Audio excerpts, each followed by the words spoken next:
Yeah, so I think where were we discussing Human Development Index, right? Yeah, so basically you can say a reduction of arms race leads to what? You investing on education, health. So what is India spending on health? It's around 3%. It is around 3% of GDP, or I think it's less, even more less, because the national health policy target is only 2.5% of the GDP. So you take education in around 3 to 4%. So obviously here it enabled some countries, because of global tension, is that they can focus more on what? Their internal development. So you can say even during this period how it benefited India, because India was able to follow NAM, not involved in global politics. So India was able to focus on its poverty elimination programs, the planning commission, and what do you call, the welfare schemes that was brought. So that was one of the other advantage what NAM was able to indirectly contribute. Then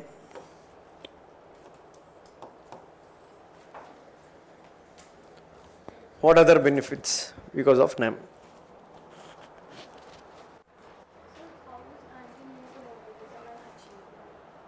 It's not an achievement.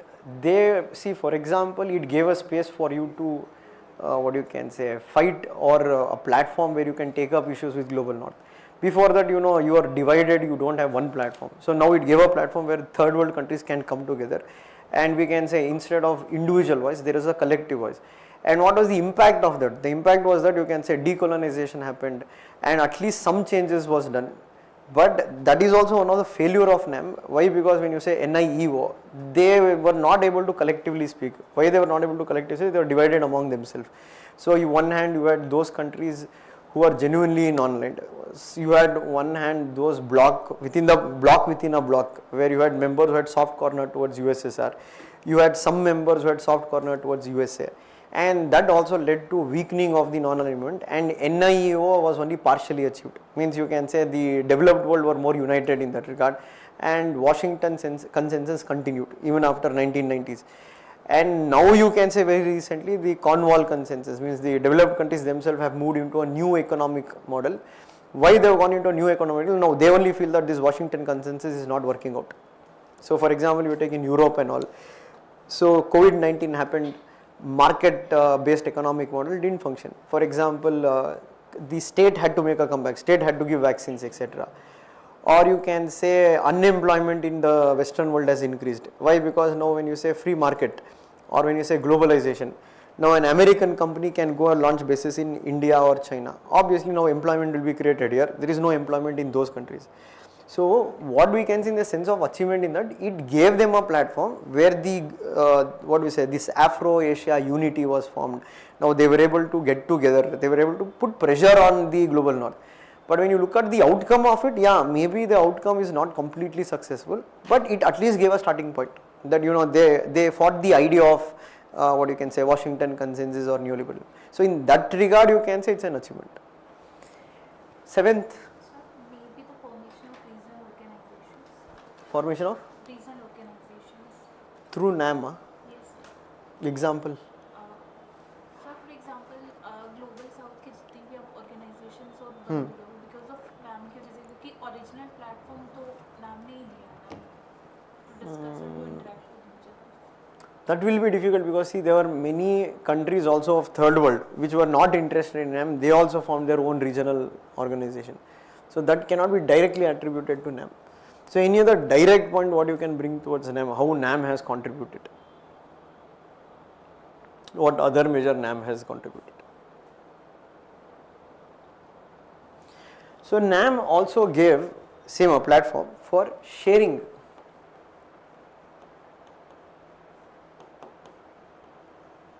ideas and helping each other with respect to their development, South-South cooperation. So you can say in this way NAM did play a key role. But now what are the criticism against NAM, or why you can say NAM started to weaken in that regard?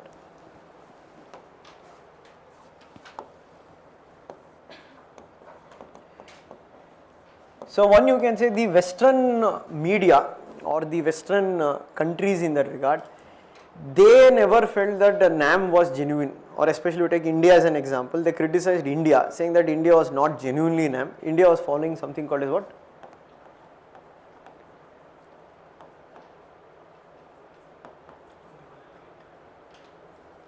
Double alignment. What do you mean by double alignment? So whenever you have needs, right, you will align with either the Americans, or whenever you have needs, you will align with the Russians in that regard. So they will say that there was no any real intention of resolving the issues. They were just trying to take advantage from either side. The second criticism of NAM was that within NAM, as I told, there were internal divisions.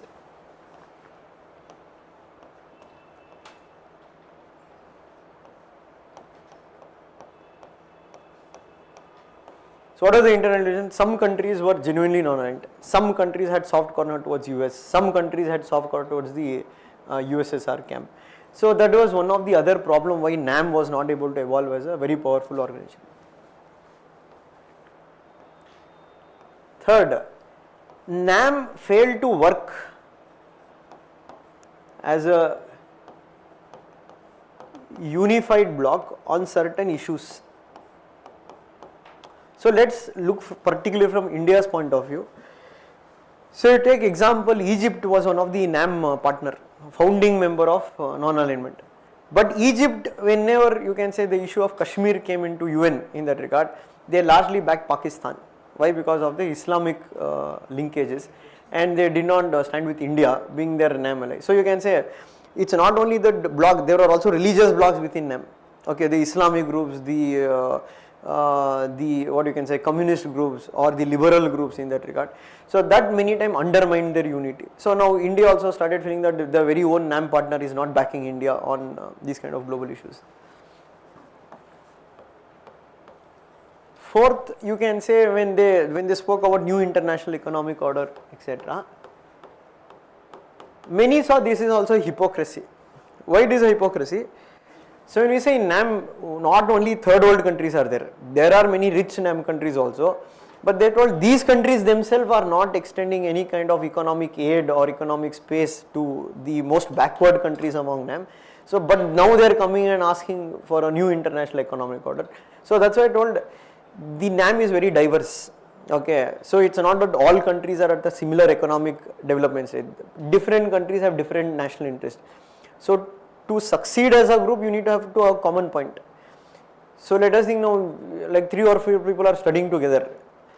If unless they are able to come to a common point, but if each one of them will look for his own benefit, obviously that group won't succeed.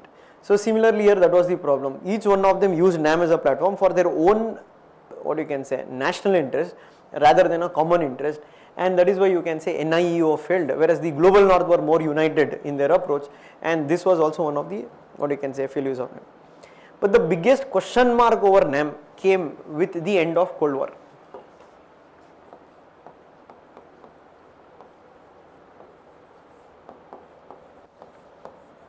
What's the example of a very big economic country in the NAM? So you can take these Gulf countries are there. They are all rich countries, but still you can say they did not give economic what you can say space for the weaker NAM countries.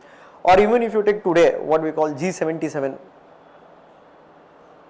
the group of developing countries which is seen in climate change negotiations in that regard.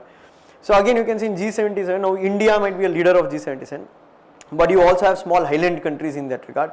The interest of India and small island countries are different. So for example, now small island countries, they say that even countries like India and China should also what you can say cut carbon emissions. Why? Because they are telling that immediately sea level rises.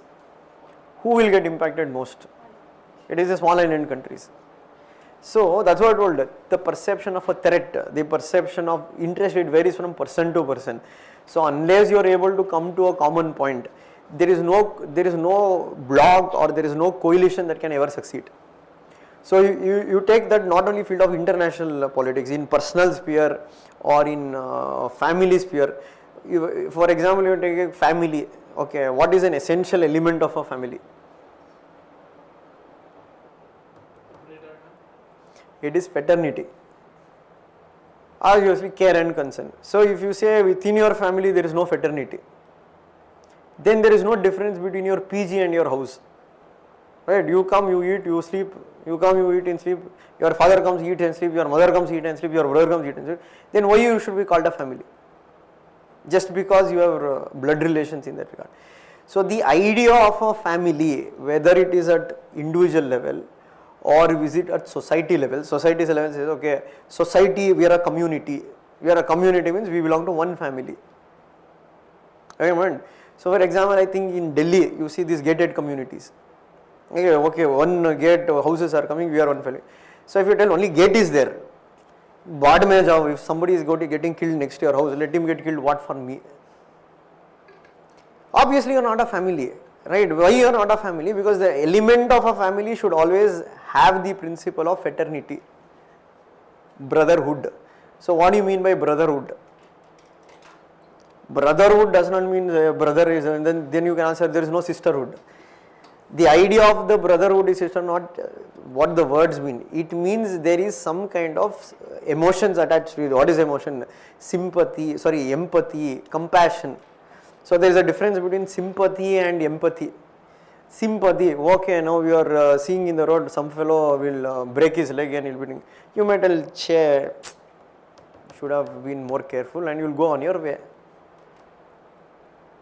Or this fellow, now somebody there, you might tell, why can't somebody do something, Papa, that fellow is struggling on the road.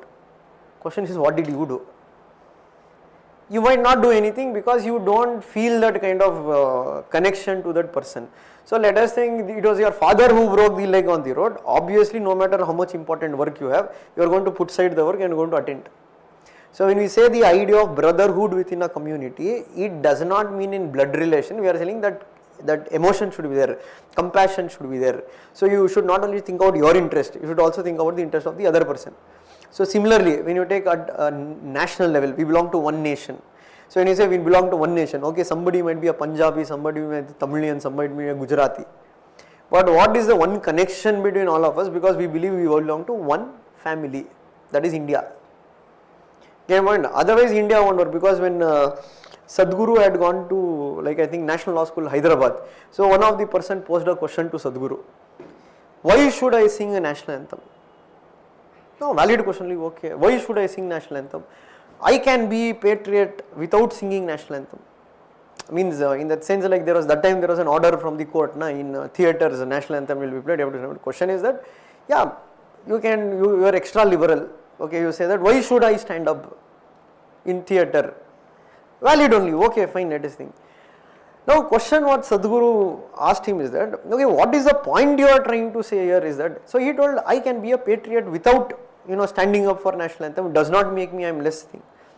So he told, can you give an example for it? He told, look, one fellow is a lawyer, one fellow is a doctor, one fellow might be an IS. Now all three of us are contributing to the country in our own way. So that was his point. So he told, you don't need to show love towards your country in one single way. So for that Sadhguru replied, the question is not about your personal life. Okay, if you tell I have three kids might show love towards its mother in their own way. That is your personal life, nobody is going to question that. We are speaking about a nation. So why we have a national flag, why we have a national anthem, that is to build this sense of that we all belong to one community, irrespective of which religion we belong to, which region we belong to, which language we speak, or which caste we belong to. So he told, can you tell something which brings us all on the one platform? Then we will stop singing national anthem. We sing national anthem because irrespective of who we are, again. So second point what he told is that, okay, let us think it is imposing that they are doing in movie theatre. So the national anthem is for 52 seconds, if I am not wrong. You are not going to lose your life for standing to 52 seconds when you can stand for a popcorn in a queue for 10 minutes and eat it. There is nothing it is going to be there. So the idea of a nation is based on a common emotion we are going to build, and that common emotion might be in a form of a flag, it might be in form of an anthem what is there, and this is why these devices are kept. When we achieve a stage that we are a nation, that that emotion is very strong, yeah, that time we don't need a national anthem, we don't need a national flag. That's why we say nation is in your mind, nation is in the emotion. So basically within your family, if you say the same thing, okay, I am going to live my life the way I want, you lead your life the way you want. Individual liberty can be extreme, na? You tell your father, you don't ask me. Your father will tell you, you don't ask me. You are full free, you can do whatever you want. Your mother will tell, okay, both of you are free, I will also be on my own way. So then why will you call that a family? Same thing, you are in a PG, your roommate won't ask you what you do, you won't ask your roommate what you do, you are there. Same way when you look at an international community or regional organization, that's the idea here. A regional organization or a bloc should also have a common point. So problem with NAM was that every country within NAM or every bloc within NAM, they thought about their own interest. So obviously, what you can say, NAM as an organization weakened. I don't know, there were many fault lines within NAM. There were countries based on religious grounds, there were countries based on ideological grounds, like communist countries were there, or countries which were liberal countries by nature, Islamic countries were there. So there was a lot of divisions within NAM, and that is why you can say that is one of the reason of even today, if you take, because NAM is there even today. So that is one of the reason for weakening of the NAM over the years. But the bigger question mark of NAM itself came about with the end of Cold War. But now again, before we go into the end of Cold War, we also have to know why did the Cold War end?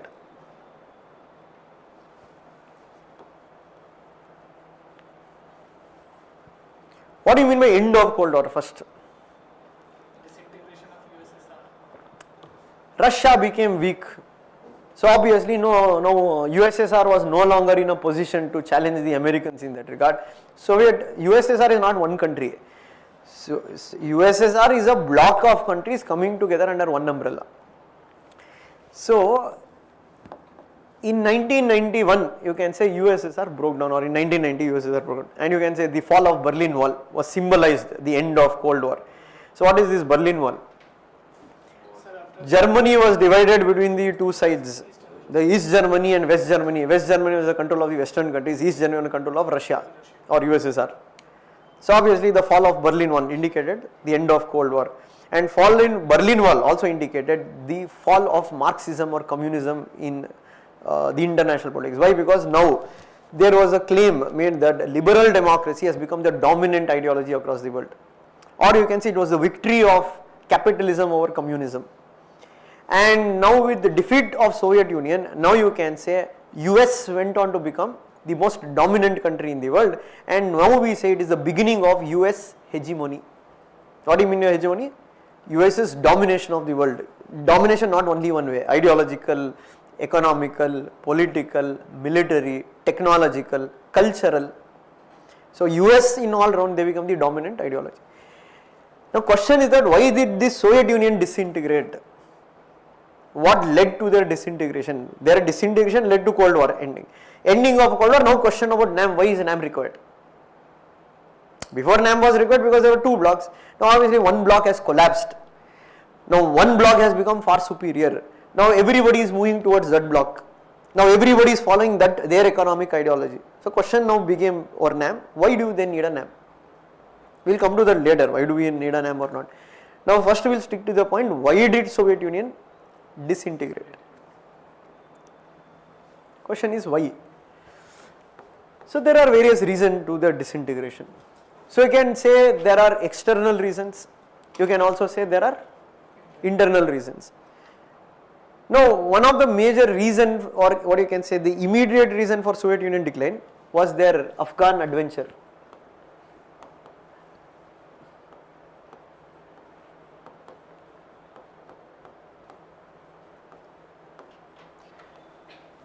Means what you need to understand here, you cannot say this is the only reason. It's a one of the reason. So what do you mean by this Afghan adventure?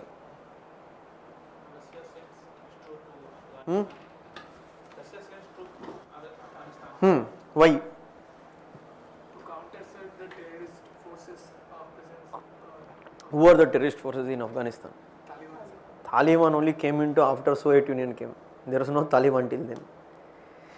Taliban was created by the Americans or with the help of the Americans and the Pakistanis in 1970s and 1980s. Taliban basically means Islamic students. So It was not there because see, here again you have to go into the Cold War and its understanding. So if you look at Russia, take Lenin, Stalin, Gorbachev, or even now Putin, or all their mindset works on one framework. No, dictatorship is there, but one framework is that the Russians are always conscious of the fact of a very possible Western invasion or Western trying to break down Russia. And if you look at Soviet Union in that regard, because of their territorial location, they are horizontally expanded. No, if you go to the eastern end of Russia and western end of Russia is Europe, eastern end of Russia is Asia. So obviously Russia always wants to ensure its security. To ensure its security, it needs to make a buffer. Buffer means have more number of neighboring countries under their control. So if you see the present Ukraine crisis, it boils down to this fact. Because if you take Ukraine borders Russia. Here, I think if you show the map,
so if you see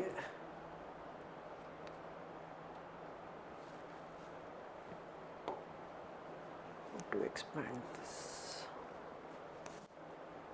okay, if you see this is Russia's geographical expansion. So that is why Russia has I think 11 or 12 time zones. Okay, if you look at the neighboring countries of Russia, current Russia, this is the current day Russia. Before you had many these countries were there, these Poland, Belarus, etc. They were all part of Soviet Union. Okay, and you are here Turkmenistan, Uzbekistan, Kyrgyzstan. They were all part of Soviet Union, but today they have become independent. Disintegration of Soviet Union.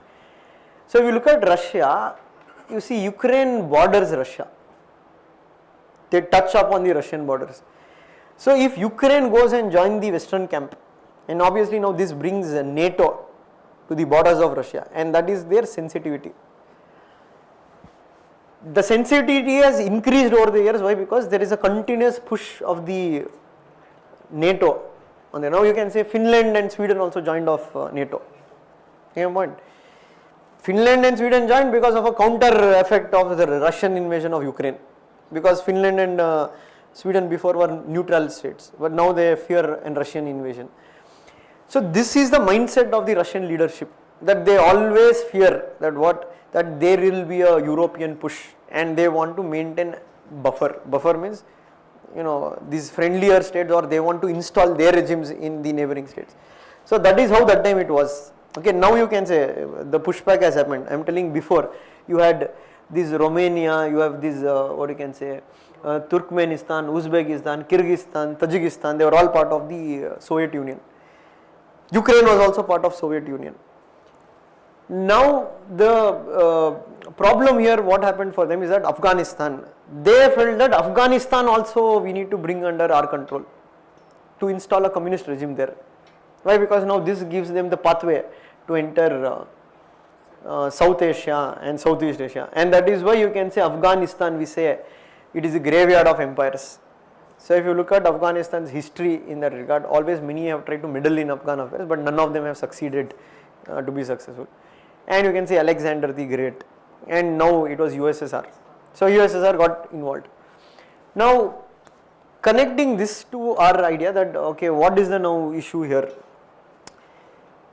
This Afghan adventure was costly for USSR. Why? Because they tried to install a communist regime, and obviously communism goes against the idea of religion. They believe that religion is not important, religion, like it is more close to atheism. And obviously this Afghanistan is an Islamic country, and you had the conservatives who were here. Now they wanted to fight the USSR, and now America felt this is their chance. You know, they use their strategy called as what? Bait and bleed. What is meant by bait and bleed? Wait for somebody for right situation, make sure that they get stuck there, and that will bleed them very badly. And this Afghanistan was this USSR sinking sand, and now they stepped into that sinking sand, and immediately what the Americans, they aligned with Pakistan was their ally. Pakistan is very close to borders of Afghanistan now. So obviously they funded, they weaponized Taliban. They were behind Taliban. They told Taliban to fight, because Taliban resisted USSR.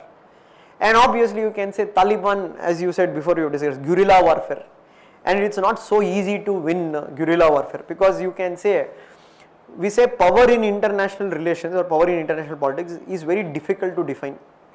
You cannot tell somebody is powerful.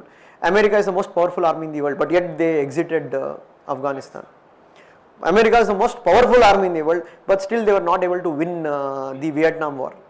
Or India is a very strong military power in that regard, but still we failed in our Sri Lankan mission. We had to exit there.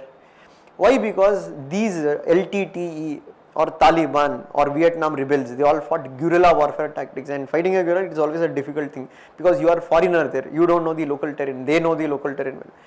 So obviously this will lead to what? Spending of billions of money into that war efforts in that regard. This economically weakened Russia, and obviously they are also not able to achieve their objective, and that is why they, you know, what you can say, they started to weaken.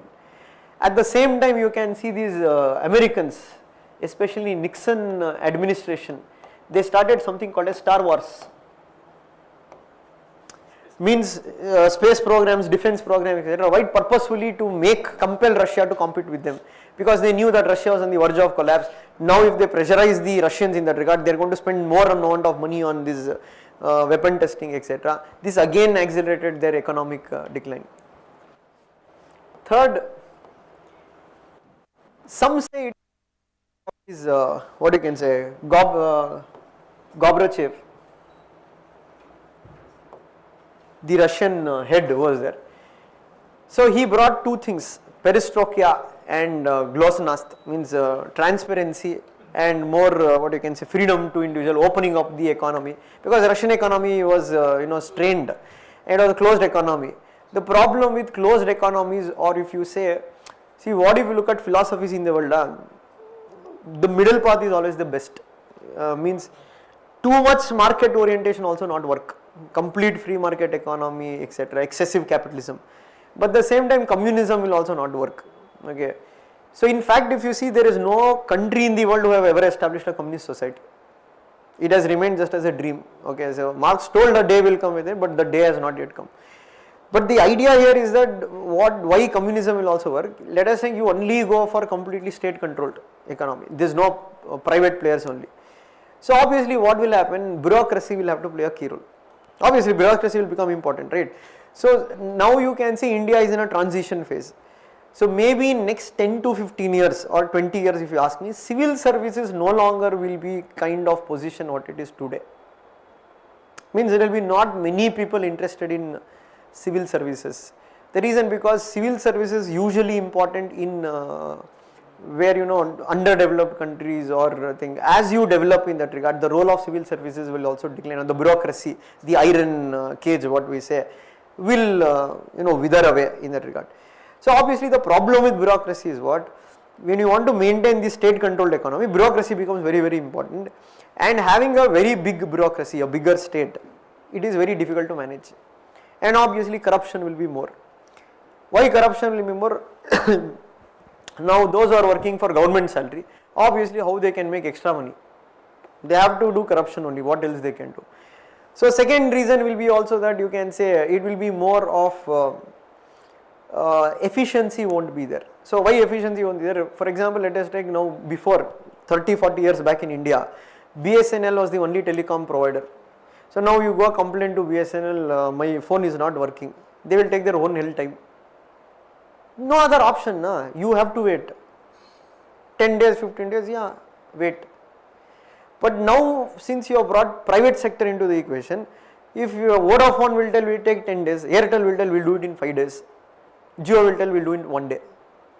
So now you have become the customer, and for customer he is the king. In communist system, what will happen? You are the subject. So there is a difference between a customer and a subject. So, but at the same time, you can say excessive capitalism is also dangerous in that regard. Why? Because you can say one fellow will monopolize the market. So the balanced way is to go about, some degree of opening those sectors where you feel that competition will work. But in India, you can say railways have been not opened up for private sector. Atomic energy has been not opened up for private sector. Very, very recently, space they opened up for private investment. So you will open up your economy based on your strength. So in communism, they followed a very closed economy. Obviously, bureaucracy was corrupt. Their efficiency was not there. Obviously, the quality of the products they produced was very poor. So obviously, this led to what? Economic weakening of things. So this is why this Gorbachev now wanted to bring some element of opening up the economy, attracting investments. But that actually backfired. Why that backfired? We say when you bring changes, you have to bring changes very slowly. You remember, no change can happen very quickly. If you try to make any change pretty quickly, obviously your downfall will start. Simple, I told agricultural field, if you tell tomorrow I will do organic farming, you will fail. And other thing is that if you see the totalitarian rulers, dictators, their fall will happen not when they are strong. Their fall always happen when they try to reform. Because when people have been kept under pressure for a very long time, suddenly you give some room of air to them, they will make use of it. So that is what happened here. This Gorbachev, he thought what is that, by relaxing certain reforms, now he'll win back the support of this communist, periphery countries were there now. Because these people were angry, Ukrainians, Kazakhstanis, Kyrgyzstan, they were not happy with the communist regime. Why? Because they were all enforced regimes, puppets of the USSR. And obviously people here were not happy with the USSR regime because how Russians did, Russia was the core. These were all the periphery. They extracted resources from here to benefit of Russia. It did not benefit the periphery. So they were waiting for an opportunity that to rebel against the Russian regime, and that opportunity came when Gorbachev relaxed the hold. Obviously now it had a ripple effect. Now they started all claiming that we need freedom. So obviously your control has started to weaken. Neither you have the financial thing, and ultimately what you have to agree, and that is when Soviet Union saw demise. So Warsaw was how NATO was there. These people had formed a military organization called as Warsaw Pact. It was in Poland, which they had signed. Now Warsaw shattered. Means it demised. It was no longer there. Many countries became independent. Now many these former Soviet Union countries, they went on to join the European camp. They told will join because they were attracted by the development that was happening in the Western world. And you can say the Western world also had projected that we are the model that everybody should copy. Of course, they were the people who were, development had happened, etc. So now what happened? Russia, which came out of this disintegration of Soviet Union, became very weak. Now the world order changed from bipolar to unipolar world order. Now the question came about, why do you need a lamp? So to keep in check on that unipolar world, especially on America, so that they do not monopolize the whole world and dominate the small countries. So this we look at two ways. There are both arguments. Okay, one argument is that NAM has outlived its utility. So you have Raja Mohan, one of India's strategic expert, who says that NAM is in coma, give it a peaceful death. Why you are trying to just revive it by keeping it on this oxygen bed? Kill it, let it die. Why you are just holding on? Because what they are doing every year, there is a NAM summit every 2 years. They will just attend for sake of attending. Prime ministers, head of states won't go only. They will send some junior to attend the NAM summit. And every NAM summit he tells they're repeating the same tune, auto tune, neo-imperialism, neo-colonialism, we'll live together. There is bereft of any new ideas. So he says that why you are keeping it alive just for sake of being online, give it a peaceful demise, remove the oxygen mask, it will die a peaceful death. And his recommendation is for India, don't need NAM, we don't need NAM today. We'll come to argument, that is his one argument, NAM is in coma, give it a peaceful death. The same argument what many pay said the relevance of NAM, they say that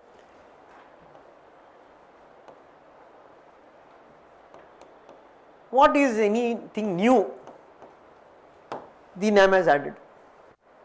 If you see their slogans in 1970s, if you see the slogan now, they say there is nothing, every year they keep repeating the same thing, and they are saying every year they are wasting money on conducting this summit and in sending invitation to countries. So they are saying it is an empty rhetoric. Empty rhetoric means just saying for sake of saying, there is no meaning or value in what they are adding. And they also say that today US has become the hegemonic power, and today we are living in a unipolar world, hence it is inevitable for any country to not, what you can say, ignore US. You have to, or means you are connected to US one or the other way. So they are telling that NAM is no longer needed. But now the arguments by those who say that okay, NAM is needed, NAM is still needed. So I don't know, this Council for I think Policy Research, CPR, they came out with a document called as NAM 2.0, I think in 2008 or 2009. So here you have different experts like Siddharth Vardarajan, the Hindu editor, you have former ambassadors, and you have some college professors etc. who co-authored this document. Here they brought arguments saying that India should not give up NAM, India should continue NAM, and they have given arguments why NAM is still required. So what are their arguments, that relevance of NAM? One, they argue that maybe the Cold War has ended, but they say that it is very narrow to see that NAM's objective was only Cold War. There are other objectives which still you can work through. So for example, still new international economic order needs to be achieved. So NAM will give a platform for the third world countries to work together. Second one, they say that though Cold War has ended, the world is facing new threats. So for example, rise of non-state actors such as terror groups. So NAM countries can work together in fighting the global what you can say terrorism problem etc. or growing radicalization which is there. Third, they say still lot can be achieved through NAM. For example, still you can see the international institutions or especially international financial institutions like IMF, World Bank, they have not been democratized. So NAM can work towards what? Democratization of international institutions, means voting power of countries like India, China or third world countries can be increased if NAM comes together and bargains with a collective voice. Fourth, specifically for India, because India is looking to become a permanent member in the UN Security Council, NAM even currently has almost 130 members approximately. I don't know the exact number, it might be 131 or 130, but they have more than 130 members. And you can say if India uses NAM platform to pitch for its permanent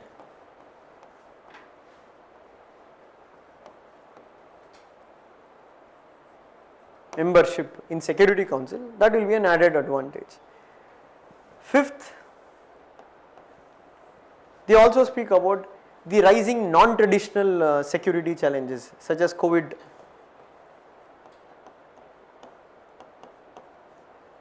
and you can say tsunami. So here NAM countries can work together in order to what you can say. For example, you can say India gave Vaccine Maitri initiative. So this can be done through the NAM platform, etc. Sixth, they argue that the new Cold War is starting. Okay, there are two meanings to new Cold War. If you go historically, new Cold War, we are telling into the period between 1980s period. Why? Cold War did not happen in one straight phase.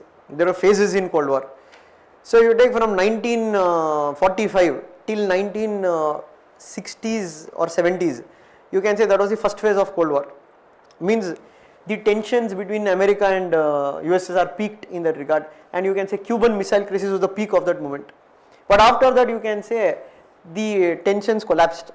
Means why collapsed? There are reasons. Both countries were tired of competing with each other, and at the same time both wanted to enter into an agreement. So we call as a detente. Detente means a period of peace building, improvement in relations between USA and USSR, and you can say during that time US's relation with China improved in that regard. But again you can say the second phase, that is a new Cold War, started in 1980s. I don't know when this Afghan invasion happened, he started this Star Wars in that regard. So that many people also call as new Cold War. Now I am not speaking about that new Cold War, I am speaking about the current world Cold War. So now many people see a new Cold War is beginning between USA and China, given the US-China relations.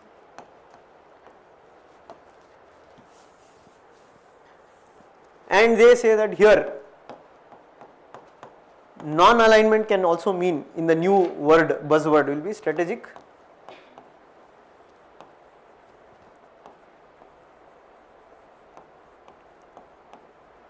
autonomy. And these are the arguments that why they say that NAM is still relevant. Or similarly you can say NAM countries can work together collectively with respect to global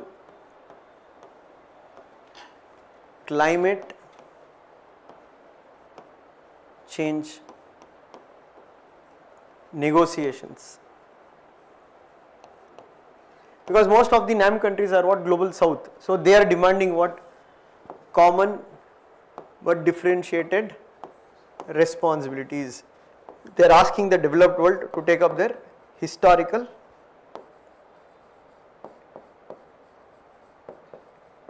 responsibilities. But So, climate change will come under the non-terror threats like COVID and tsunami. No. Climate change is that is there, but in specific to climate change, you need COVID and all is not yet become a platform. Climate change negotiations is already underway. The Paris Climate Change Agreement, the Glasgow summits. Okay, so climate change can be taken as a separate factor. Why? Because climate change has been already institutionalized. COVID and all has not yet been institutionalized. It's a possibility, but this is a definite thing that can be done, because already you can say they form G77. So G77, 77 countries are there, but you now extend G77 to NAM. It is almost 130 countries that you can collectively bring.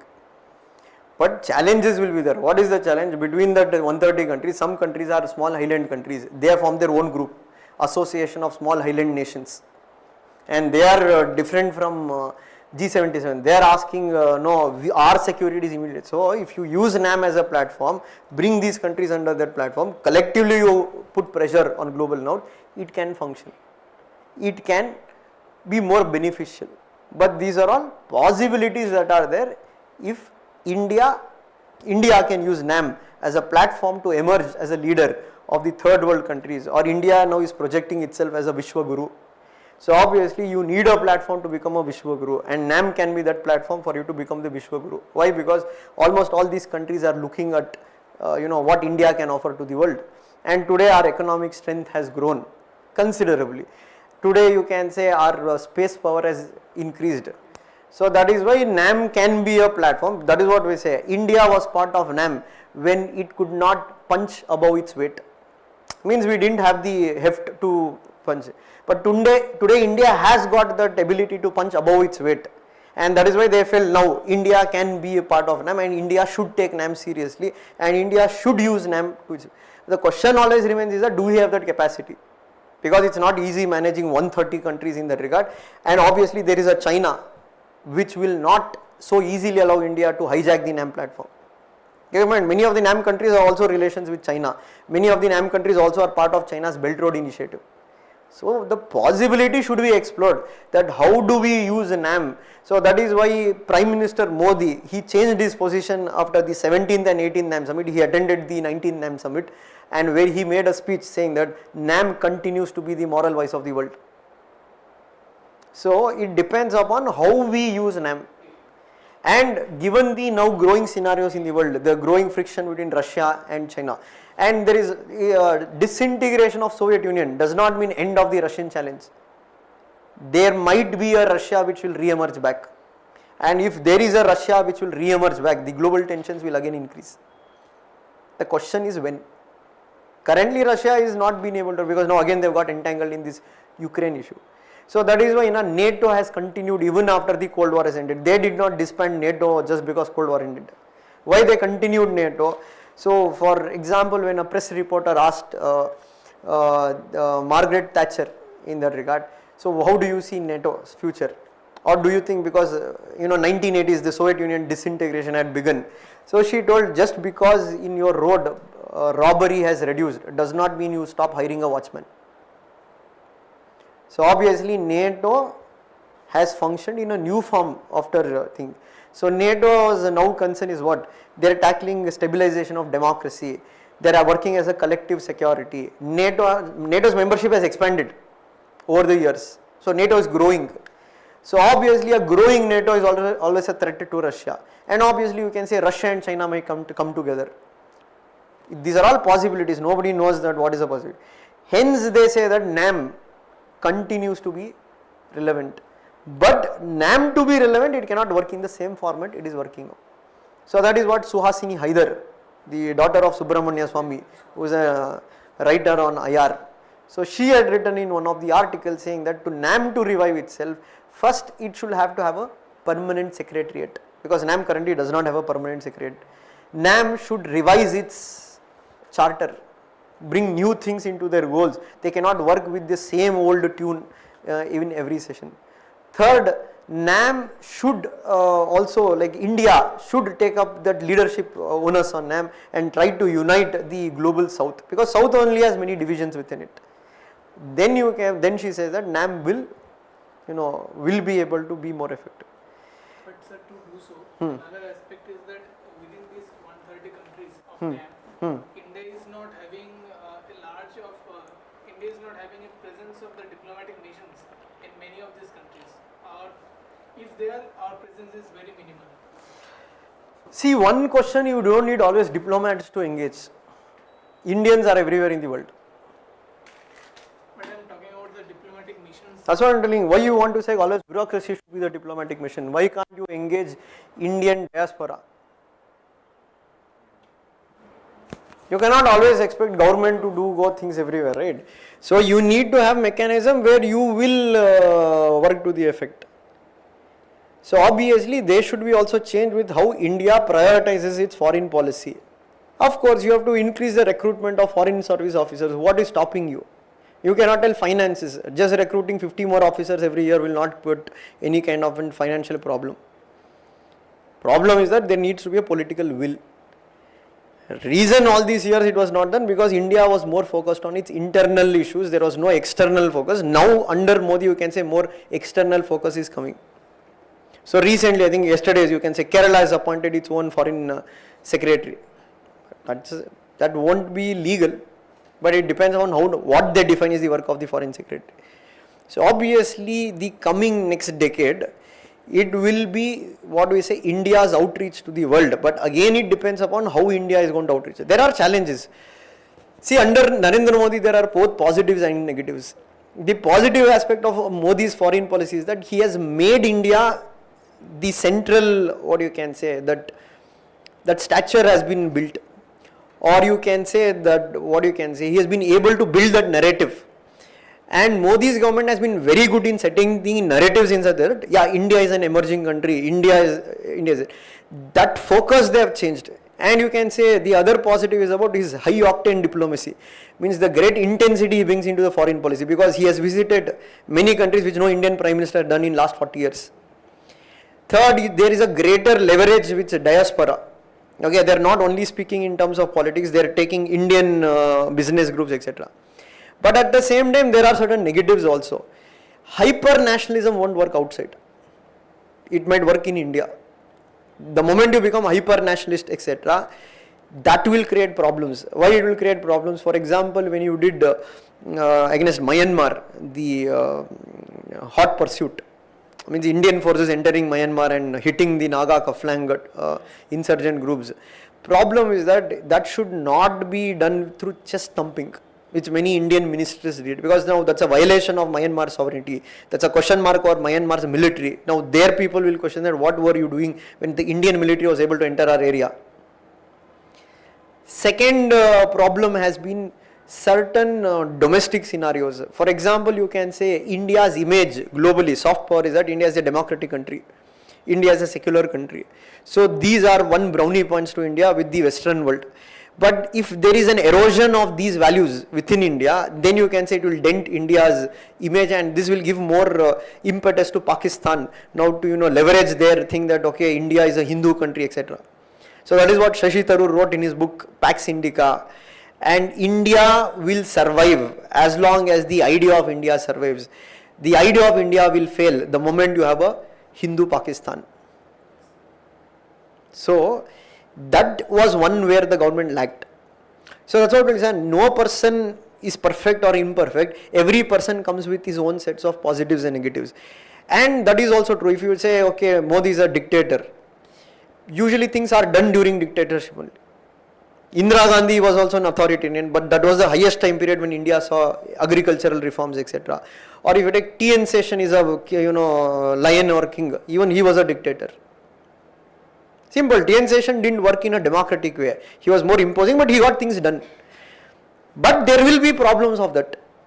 There will be, what you can say, side impact, or when you take a drug, obviously the drug will solve a problem, but it will also create some other problems. So that is the problem that is there with Narendra Modi's government, is that yes, on few aspects they have created a lot of positive things, but they have also created few negative things.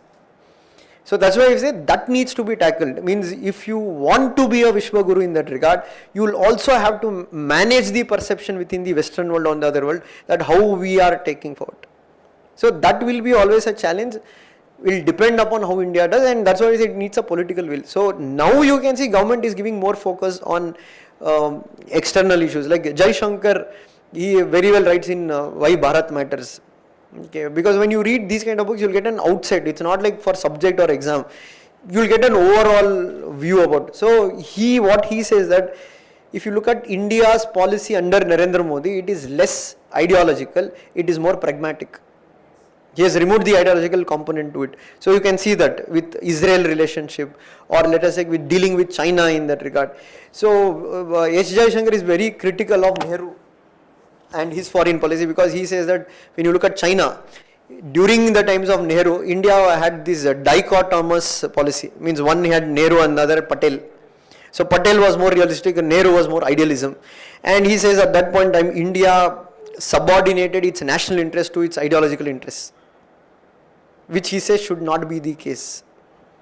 So these are certain positive elements of Modi's government. For example, Modi's government have been more action oriented. For example, building infrastructure in the border areas, etc.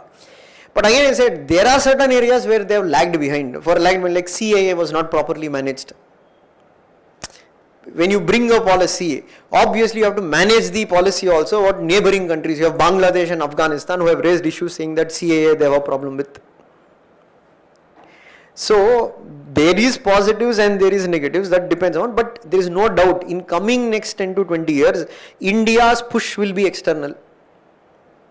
So question is that we can't manage, that's a challenge, but we have to overcome that challenge by how? Engaging Indian business groups in these countries, engaging the Indian diaspora, engaging the Indian cultural groups.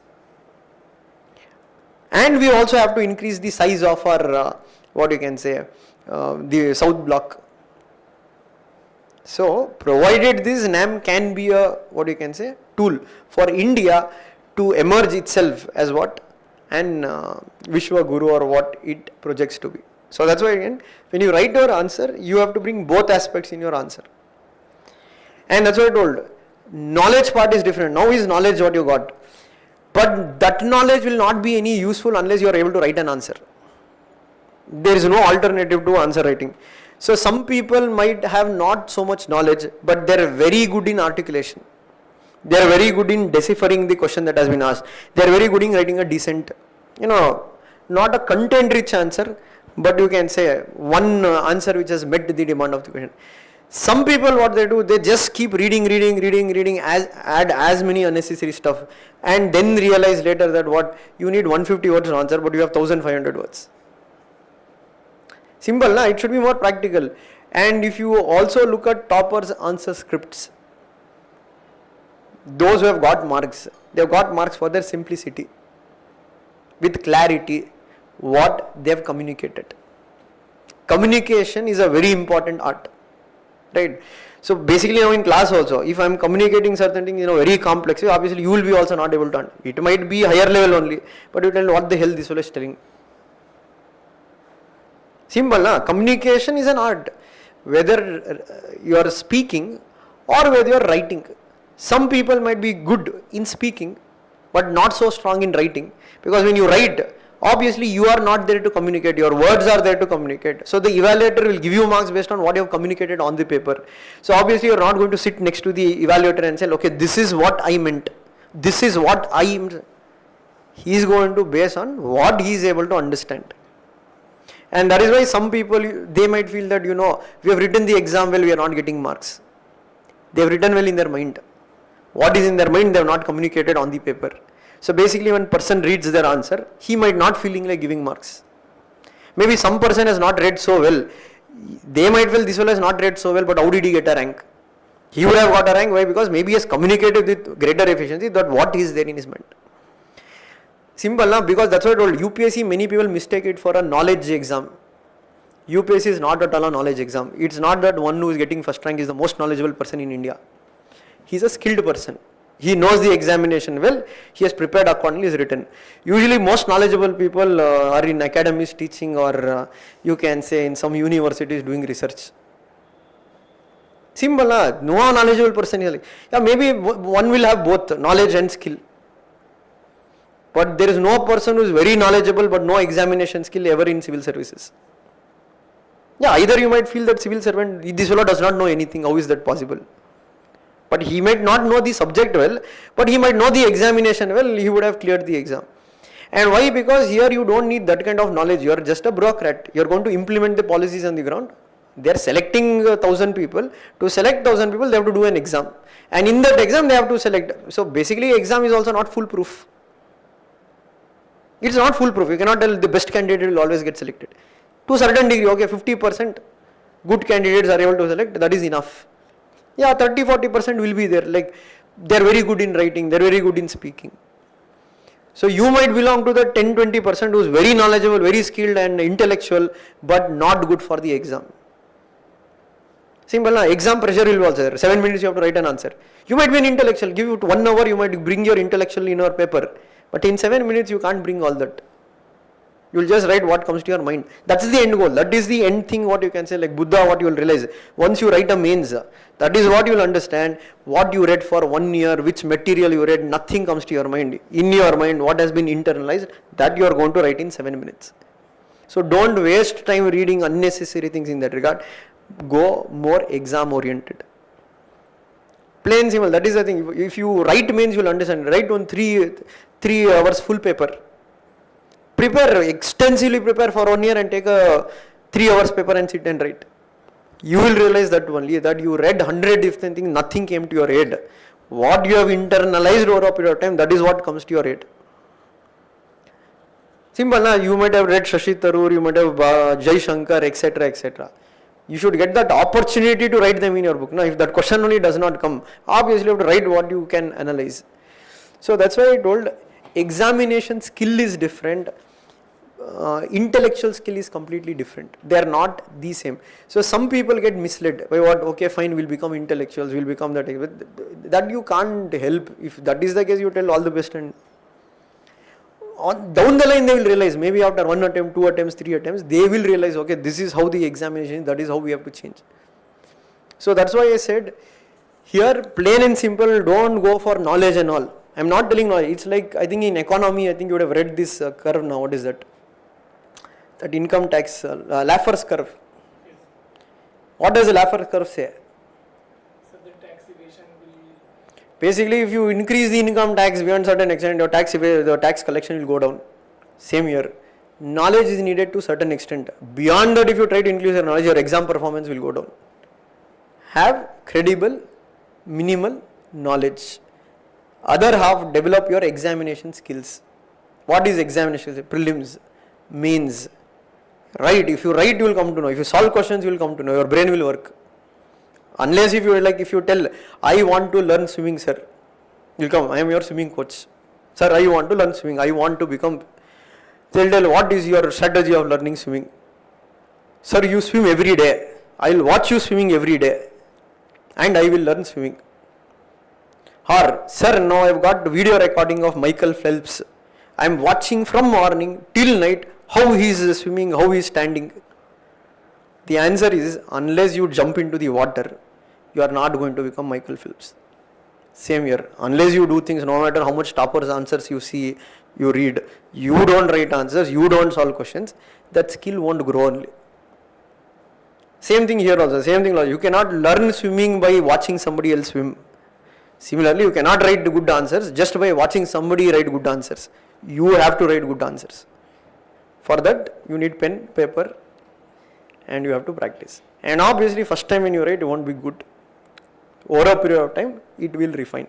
Some people, they will drop it over a period of time. Why they will drop it over a period of time? Scared or uncomfortable or difficult to admit, okay, my answer writing skill is not good. When you don't admit your answer writing is not good, obviously there is no scope for growth.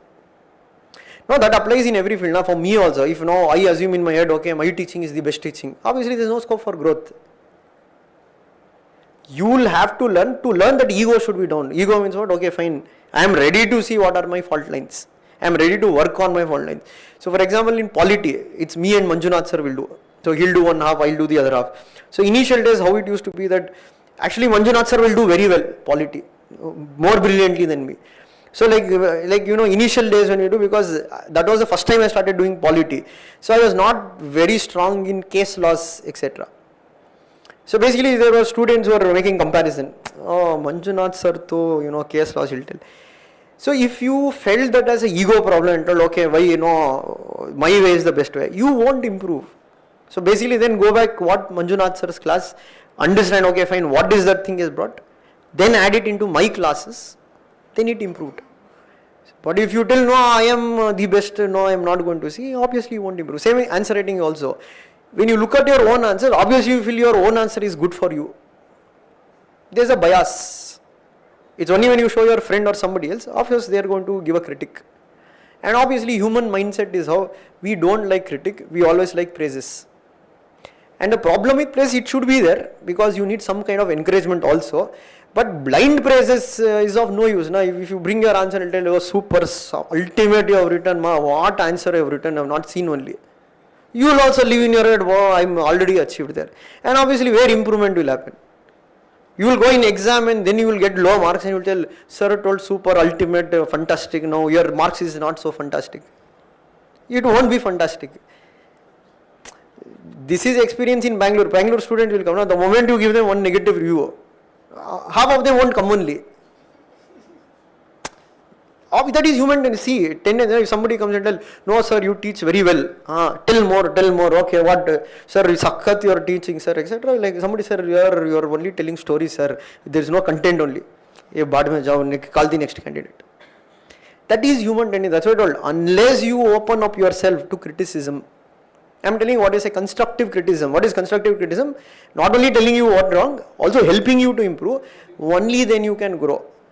What if you say it's simple, na, story pay story and we'll go on like a story, it won't work. That's what I told. Now this is a question for you to write. Take down the question. So this is again a previous year question. So take down. Do you think non-aligned movement,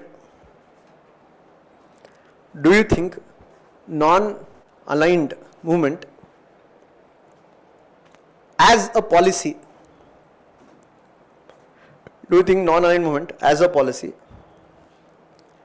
has become redundant? Non-aligned movement as a policy has become redundant.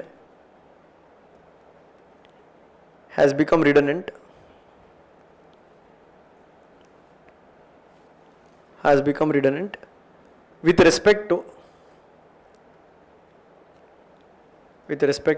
Indian foreign policy. In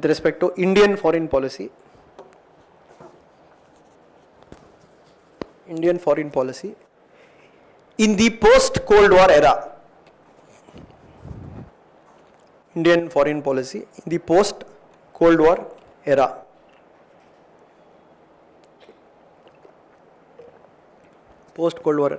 So 15 marks. How many words you have to write?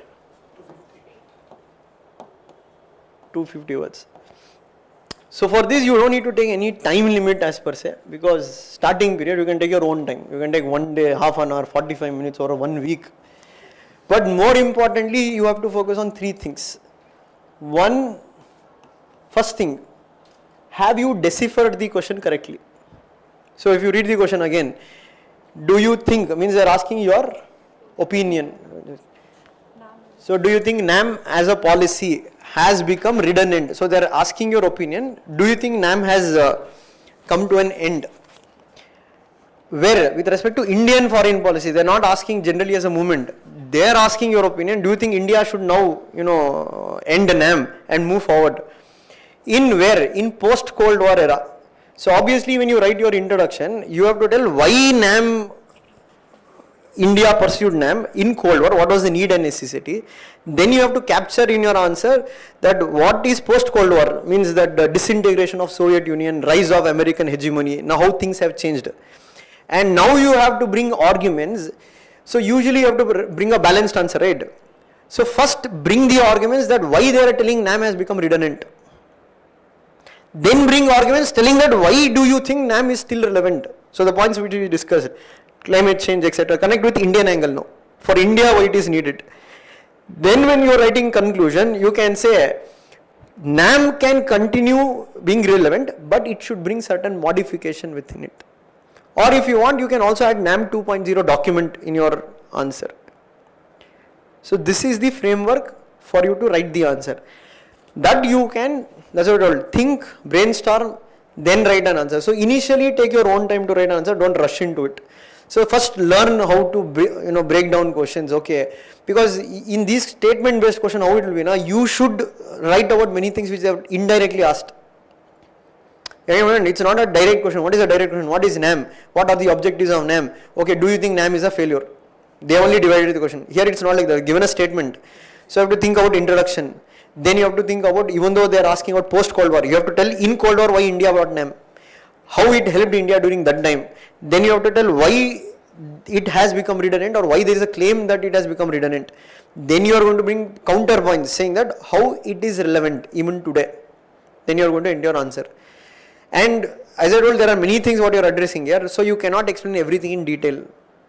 You have to stick to keywords, or what you can say, write short sentences. That will be helping you to accommodate more number of points in that words. But if you go for deep explanation, obviously the number of words you have to be very economical, because you only have to write 250 words. Please explain the half of the part through the flowchart. Okay, see for example, intro. First tell what is NAM. Because you have to tell now what is NAM, when it was started. Then going to say in Cold War, why India pursued NAM. Then you can say in post Cold War, why some are arguing that NAM has become redundant. You have to write 2-3 points here. Then you have to bring counter view. What is counter view? Your arguments for relevance of NAM. Then in conclusion you can use, like, because you are ending the answer on relevance, right? So you can write like, as Prime Minister Modi in the 19th NAM summit said, NAM continues to be the moral voice of the world. So what points you bring here in relevance, it is left to you. You might bring the because the question is not generally only about NAM. Question is that Indian foreign policy. Why India needs NAM? The main theme of the question is not just NAM. Why India needs NAM, or why India does not need NAM. So here you have to connect how it is useful to India. And in conclusion, you can end with PM's statement, Prime Minister Modi. But again, when you write, because in IR answers you can use names like Trump or Biden, but make sure that you write when you are using Biden, it's not like Biden, he's not your friend. So write President Biden or Prime Minister Modi. You know, and so that is the more formal language what we will be using in that regard. So you can use names in that regard. But again, as I said, whether it matches the demand of the question. You cannot just use quotes for sake of using a quote. You again, sometimes we say use quotes, it will be good. But you also have to see whether the quote is relevant. So just because a quote, you randomly write some quote which is no link to the question asked, it won't make sense. So this should be your, what you can say, structure of your answer. So for the first few months in that regard, you might keep time out of the equation. Okay, so I don't know, 3 things are there in answer writing. One is what? Deciphering the question. Second one, structuring the answer. Third one is time. So focus on the first 2. Third one you can do it later. Means once you feel that you have prepared sufficiently, you have done multiple revisions, then see, it's not about writing speed. It's about what? Thinking speed. If you are able to structure it quickly, if you are able to bring the points quickly, obviously writing speed also naturally increase. So that's why I told, the more number of revisions you do, the more number of questions you solve, obviously those templates will be ready. You have in mind what do you mean by a template? If you have already gone to a movie once, a theater once, you go to second time, third time, now you get a good idea about the theater. Okay, which seat you sit, which is good visible. So that is what we say experience is. The more number of answers you write, you will become good in looking at the structure of the answers. But if you have not written only, then you will struggle with introduction, with conclusion, okay, how to arrange the points. So that's why I told, work on these 2 aspects in initial days. In your writing answers, work on these 2 aspects. Time factor, slowly you can bring it into your scheme of things. Understood? And plain simple, most of the times write PYQs. Previous year questions. Why? Because previous year questions will be a bit analytical, but still it's better to write. See, there is no use. I can give you an easy question to write. What is NAM? Write objectives of NAM.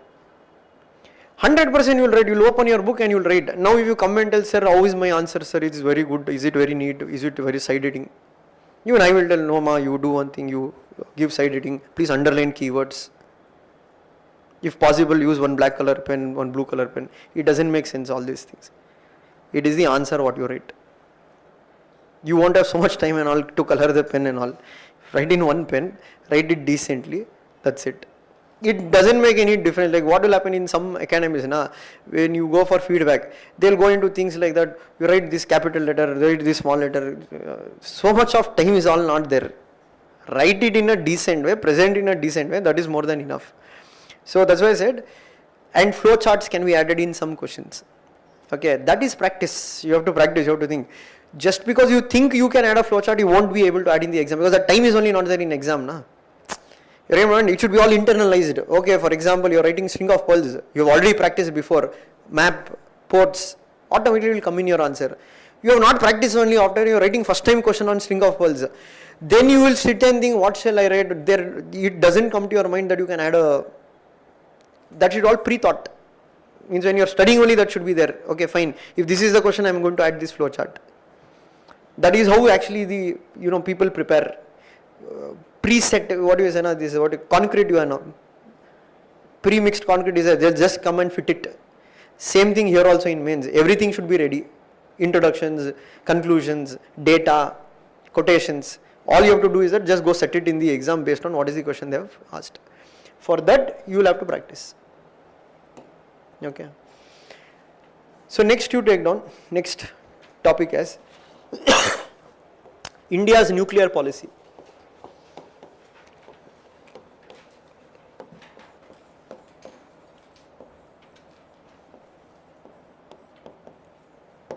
For IR all how you can make notes now, rather than making notes in a more for like topic wise, make notes through questions. Means take up questions, write answer, that itself is your notes, because for IR is unstructured. Like polity it makes sense if you make structured notes. For IR is not like that. IR is more issue based. So obviously the more number of questions you write, that question only you can use, that answer only as your notes, like model answer, what you can do. So that's why I told, when you look at topics, don't blindly sit and make notes in detail. Just look at what questions have come on this topic. Based on that question, have a model answer, that will be your notes. Because you can use those points readily in a similar themed question. What do you mean by theme? See, no two questions can be same.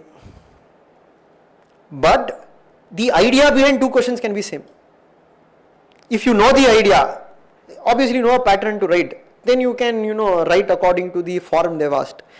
So now when we look at nuclear policy, broadly first we have to look at the elements we have to read about nuclear policy to understand it. So policy though you already understood what is a policy, the set of objectives which.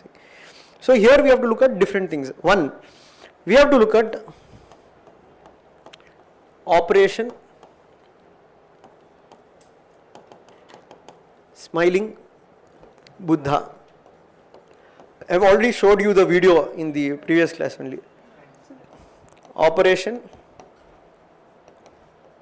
Shakti. Means what I am trying to say is that these are the things that you have to know to understand Indian foreign policy. Each one of them will deal separately, then we will connect an overall structure. Then you have to know about CTBT, that is not CTBT, PTBT, Partial Test Ban Treaty, which was signed in 1963. Then you have NPT, Non-Proliferation Treaty, that was signed in 19